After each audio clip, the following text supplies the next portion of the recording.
थोड़े से सावधान रहने की ज़रूरत है। एक और वायरस देखा गया है जो कि ज़्यादा समय नहीं देता है बचाव का। ऐसा ही कुछ देखने को मिला है। पिछले 5 हफ्तों में उत्तरी पश्चिमी कांगो में 3 बच्चों में एक अजीबोगरीब बीमारी देखी गई। जब इस बीमारी की जांच हुई तब जानकारी हुई कि अब तक इस बीमारी से 50 से ज़्यादा लोगों की जान चली गई है।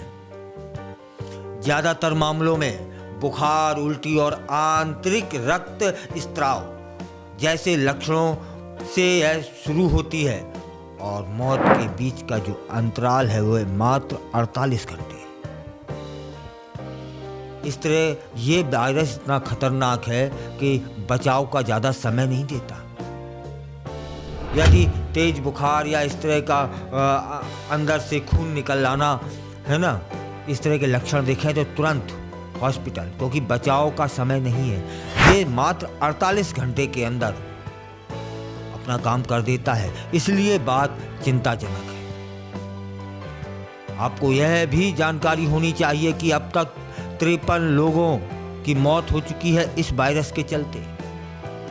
ये आंतरिक रक्त स्त्राव से जुड़े बुखार के लक्षण हैं जो आमतौर पर इबोला, डेंगू और मारबर्ग और येलो फीवर जैसे वायरस से जुड़ जाते हैं। लेकिन जो शोधकर्ता हैं वे बताते हैं कि अब तक एकत्रित किए गए 1 दर्जन से ज़्यादा जो नमूने थे उनका परीक्षण हुआ और परीक्षण के आधार पर इन्हें खारिज कर दिया गया है।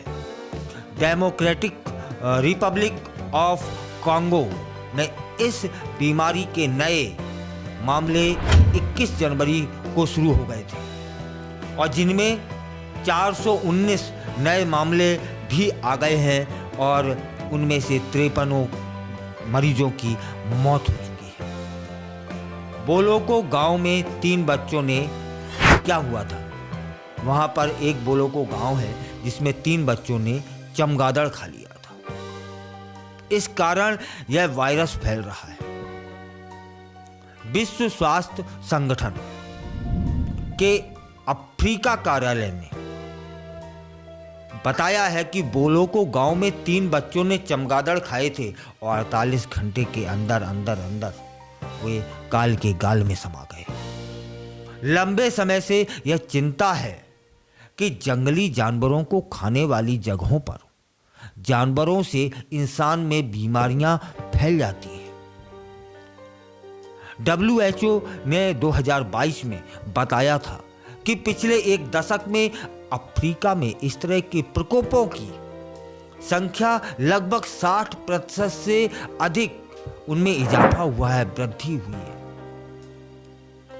तब फिर जान लेते हैं यह कितनी रहस्यमयी है बीमारी, वायरस।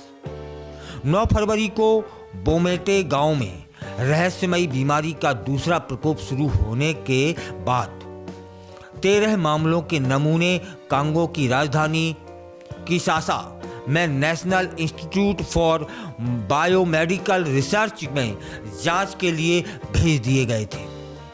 WHO कहता है कि रक्त स्त्रावी बुखार के सभी मरीजों के नमूने निगेटिव आ गए। हालांकि मलेरिया के लिए कुछ नतीजे पॉजिटिव हुए। पिछले साल कांगो के दूसरे हिस्से में दर्जनों लोगों की जान लेने वाली एक रहस्यमयी फ्लू जैसी बीमारी के बारे में जानकारी हुई है और यह मलेरिया ही था, ऐसा भी बताया गया। फिलहाल इस वायरस से वहाँ चिंता है और हमें चिंता यह है कि यह वायरस कहीं भारत ना आ जाए।